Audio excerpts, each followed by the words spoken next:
Hi, it's Stu, and this is going to be a haul video.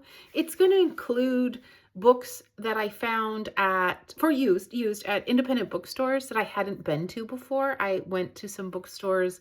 It's been a bright, sunny kind of situation in the last week, and I was able to go to some bookstores I hadn't been to before. So I did purchase a few used books from them, so they're more in this stack than there normally would ever be. Yeah, then we have, thrift store sales, little free library, trades, other trades. Yeah, let's just get into it. Yeah. Oh, okay. So Bunny by Mona Awad, I think comes behind a lot of hype as sort of like that weird girl lit genre. I think this also merges into dark academe. Yeah, I think I'd like to give Mona Awad a chance. I'm currently reading Big Swiss. I actually really enjoying it. Convenience store woman really liked Otesha Moshfegh. I just recently read my first Otesha Moshfegh and liked. So maybe this sort of like weird girl lit trend thing, even though I'm, late to the hype, so I'll never I'll never be trendy. Is working out for me. So I'm happy to add this book to that collection. And I was happy to find it used at at an independent bookstore. Also at an independent bookstore, I found The Silence of the Girls. The Women of Troy was also there, and I decided to just go with The Silence of the Girls. I read Regeneration by Pat Barker. Really liked it. Liked Pat Barker's writing style. Have just finished The Song of Achilles, and not so long ago, Circe by Madeline Miller. So, I wouldn't say I'm an enthusiast about the sort of like Greek retelling or feminist and queer retellings of these, the canon of myths and stories. But I'm interested enough that, given that I like the authorship, I like Pat Barker's writing, and I kind of liked that genre a little, I grabbed this from an independent bookstore. It was used, but it's clearly more than the couple of bucks or the 50 cents or the free that I get books for. Oh, at the thrift store sale, I got Lanny by Max Porter, and I think this is a Dylan Thomas Prize winner. I think this book was published in 2019. We got some experimental text. Yeah, we got some things going on here. So I think that this is going to be a little experimental, maybe magic realism, and I think this is a little lyrical. Independent bookstore. The Town of Babylon by Alejandro Varela. This is such a fantastic book cover. And it's a softback, so I would need I do have a couple book mounts. So maybe it'll take the place of something else. This is a National Book Award finalist, so this is, at least during the National Book Award, I usually sort of read some of the finalists before, authors from before, just, it helps me curate to get off my shelf. So at least then, if not during Pride Month, if not just whenever I want to read this book, I do have some enthusiasm enough to buy it from an independent bookstore and not just wait to find it on the Total Thrift. It was used, but yeah, I'm enthusiastic about that book quite a bit. Sally Rooney's Beautiful World, Where Are You? I recently finished, in the month of March, Normal People. Last year I read Intermezzo. I'm a Sally Rooney fan. Her writing works for me. When I finished Normal People, I noted that maybe I was going to reshelf it for a reread, because I thought that Normal People was a kind of book that kind of needed a reread. And then I found this recently at a thrift store's book sale, and I decided, you know what, that's okay. Let Normal People go back out into the Bookiverse by donating it to the Friends of the Library or exchanging a little free library. And let me, basically replace it with this. I have conversations with friends. I have one other, Sally Rooney.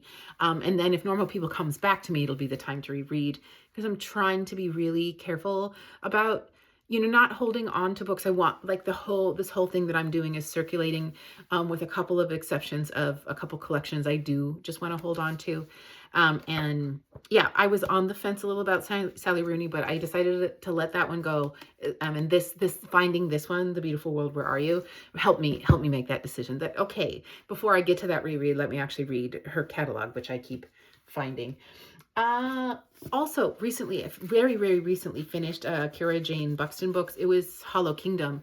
And so when I found Tartufo, which is late 2025 publication. So this is a very recent book. I was excited because Hollow Kingdom was certainly I had the right people to recommend that book to. It wasn't my favorite read, but it worked enough. And this sort of the kind of humor and what was going on in that book worked enough that I was excited to find another book, a more recent publication by the same author. So again, I don't know if I can call it replaced, but maybe replaced. Keeping on the vein of books that oh my goodness, several books by authors that I have recently finished. Yeah, several. Like, there's a trend here. There's a trend. I just finished. In fact, it's sitting here because I want to unhaul it with the trilogy. So it is on the unhaul pile, but I just finished Outline, and I have the whole trilogy of Outline, and I just kind of want to work my way through it, which is one of the things I'm doing this year, and then unhaul the trilogy. I think that books that come in series is, if I have all the whole series, that's what I try to do, is unhaul the whole series together. I hope that readers appreciate that. But The Temporary is, maybe it's published in the 90s. It was one of it published before the Outline trilogy, but I just finished Rachel Cusk. I liked her enough that finding The Temporary was an exciting find. I found this in a little free library, and I will prioritize finishing that trilogy first. But then, my shelves won't be sad and lonely free of Rachel Cusk, because I'll have The Temporary to fall back on. I also just finished my second book by Geraldine Brooks, which was Horse, the first book that I finished by her, which was last year, which the people of the book. Unhauled both of those books to the same friend who is a history reader.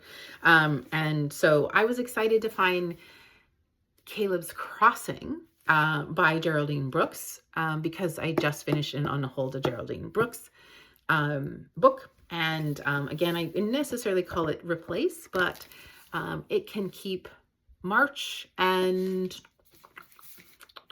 what's the other book I already have on my shelf? Come on. Year of Wonders. It can keep those two books company. We'll see which Geraldine Brooks I get to next. I'm not a huge historical fiction reader. Geraldine Brooks's historical fiction has worked for me, so that's kind of exciting. Finally, the last author that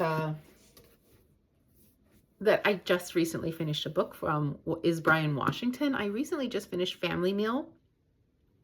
I unhauled it in the same little free library I found it from, because that little free library has a little sign that says, please don't sell these books, because, please don't sell those books.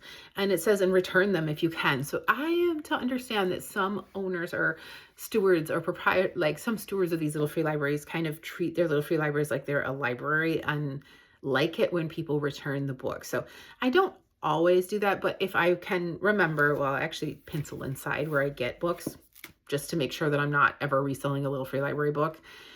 When I pencil it, I returned that to that little free library. Also from that little free library was the book Memorial, which is on my shelf. And so maybe when I finish Palaver, which I just found, a very recent publication, it's late 2025, maybe even early 26, but maybe late 2025. His most recent books, the people who talk about books that I like to listen to their opinions are, aligned with my reading style, have a lot of great things to say about Palaver. Super excited to find it. Here comes the especially if I have a book that's kind of recent and more hyped, I do feel more pressure to get to it because I don't really read the hype books when they're hyped, as I'm a thrifter.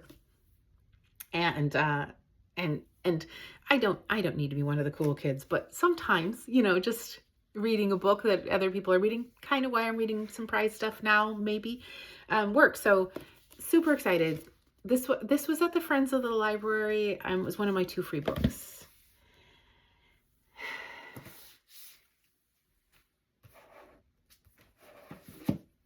Yeah, that's it for books of authors that I've hauled, that I've just finished and then immediately found other books by the same author.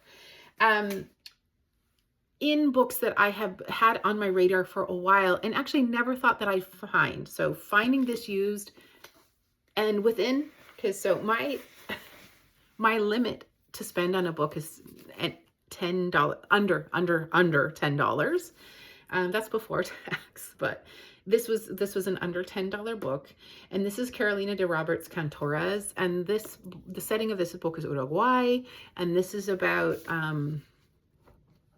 resistance and resilience and a group of women who find ways to resist and be themselves inside of tyranny and hegemony.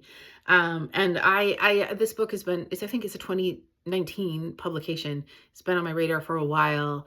Honestly, it's sort of like, I have a long list of things I'd like to read on Libby.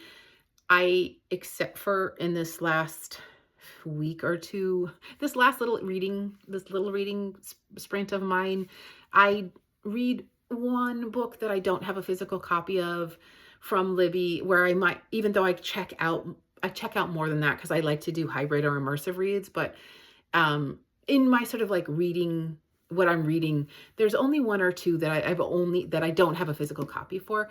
Now it's almost like 50 or more than half of the books. So I was fully prepared at some point, maybe in June, June or October would probably be when this book would come up for me again, to have read it just digitally. Super excited to have found it physically. Really excited to see that this font will work for me, especially in natural light. And yes, that was my favorite find. Okay, there's only one more from Independent Bookstore. And that is Negar Djawaldi's Disoriental, translated from the French by, I have to look inside. The Europa Edition puts the translators inside. It's one of the only things I don't like about Europa Edition books, which is Tina Kover. International Booker's long list had 2 Iranian authors' stories. This is Iranian French author, and I think this is a bit of an epic, so I think it covers maybe multiple generations, and it's of females. That's what I gather from this book, and I have come to learn that I don't really like sprawling epics, but I will hang for them if the author, if the writing is good. So I have to admit, like, it being Europa Press also influenced me to get it, because I do have a Europa Press shelf, and especially if I find Europa Press in thrift, I just pick it up. I trust the Europa Press. I like their books, like, aesthetically, but I also, like, generally, of course, no publishing situation is going to be like, I like every single book that comes from her, but generally, like, I like their books. I like the way they look on the shelf. Let me talk about the 2 sort of general fiction books. One was from a Little Free Library. That's Crocosmia by Miranda Millis. This book is from a really indie press called Nightboat Books. I don't know anything about Nightboat Books, and I'm not going to be able to tell you, anything about it with this really small font, like if it's an imprint of, but no, I'm not seeing anything like that. Anyway, I'm curious about Nightboat Books, what kind of books they publish. So I held this from a Little Free Library, if nothing else, to like see what this publishing house is doing, this publisher is doing, and maybe give this book a try. It's not a very big commitment. But I do kind of fear, because I do have a lot of paperbacks, things that come from Little Free Libraries I'm quite a bit more experimental with, that it might sit in a stack for a while, but so be it. Okay, The Echo Maker by Richard Powers is going to be my third Richard Powers, who is right here behind, right there. I have Bewilderment, I found a Little Free Library, and the other one that's the picture of the farmers. Not Bewilderment, Overstory. I read Bewilderment last year by Richard Powers, and I quite liked it. Like, I really liked it. So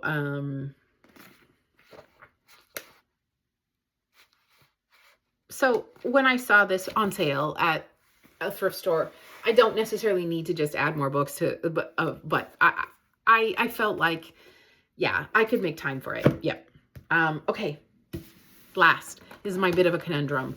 I have 3 books, Little Free Libraries and free from Friends of the Library, which are all mystery thriller. So how my mystery thriller, there's a little tiny shelf. Actually, there are 2 little tiny shelves that don't house very many books. I think there's less than 20 books there. And basically my situation with mystery thriller is I either have to read or unhaul without read once it's full. And it's full. It's full. Yeah, it's full. So I'm going to have to either read 3 books, unhaul 3 books, or read these books, or change my rules since they're arbitrary made by me. But let me tell you what the 3 books that I have that I believe get housed on mystery thriller. Now, if you watch my review video about the Gin Patrol and the Purple Line, that was sitting on mystery thriller. Something has replaced it, by the way, because it did make space, but that was sitting on mystery thriller, and it had no, like, that was literary fiction. It did not belong on mystery thriller. But I think that We Run with the Tides by Vanelda Vita, the setting of this is Beria, and I think this is about a young woman that goes missing. I think it is genred as mystery. We don't know. I will look it up more. I think that'll go there. The Woman Upstairs by Claire Massoud. I decided that my Friends of the Library has several Claire Massoud books. I have heard a little bit about The Woman Upstairs. I could be totally wrong, but I think Claire Massoud is Arab American, and it is Arab American Heritage Month. Where I'm getting that, the characters in her books is the child in this book is Lebanese American. Yeah, maybe I'm totally just tripping and going off on tangents I don't need to be going on. But I think that that's what made me like choose this as my second free book from the Friends of the Library this week, is because maybe I'll plan to read it this month. My TBR is not under control, but so we'll see. From a Little Free Library. I did it for the cover. I am down to not very many book of the months. You know, I used to kind of depend on them when I first started sourcing books, because I didn't know. I hadn't been an avid reader for a lot of years. I just kind of traveled, and the sort of like traveling Little Free Library situation, which just meant bookshelves, you know, smaller than this, in hostels and hotels and apartments and house stays. You know, I would just take a book, read it from there, and put it back, really. So that's, I didn't have a whole lot of discernment for many years on authors that, on authors that I could really trust. Things have changed as people who get really back into reading, especially that make content. Things have certainly changed. Back in the beginning, I depended on Book of the Month quite a bit. It was a place to start. Let me be clear, I have never been a Book of the Month member, but when I saw Book of the Month at thrift stores or in Little Free Libraries, I just took it. I already thought that somebody curated this, like some curator picked this book and it was contemporary, or it was the, you know, it was popular enough at the time that let me give it a try. That is, only works for so long. I do think from even that experience, Book of the Month does a very decent job.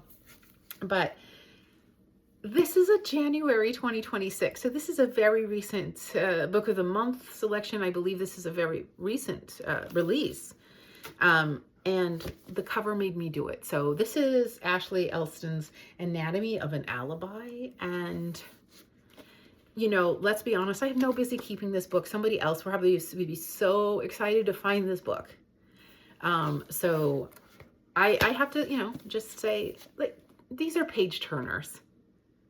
So maybe I need to just take a look at my overcommitted prize-oriented TBR right now and say, you know what, maybe I'm just going to throw in a genre book, for a little bit of funsies in reading and see if this works for me.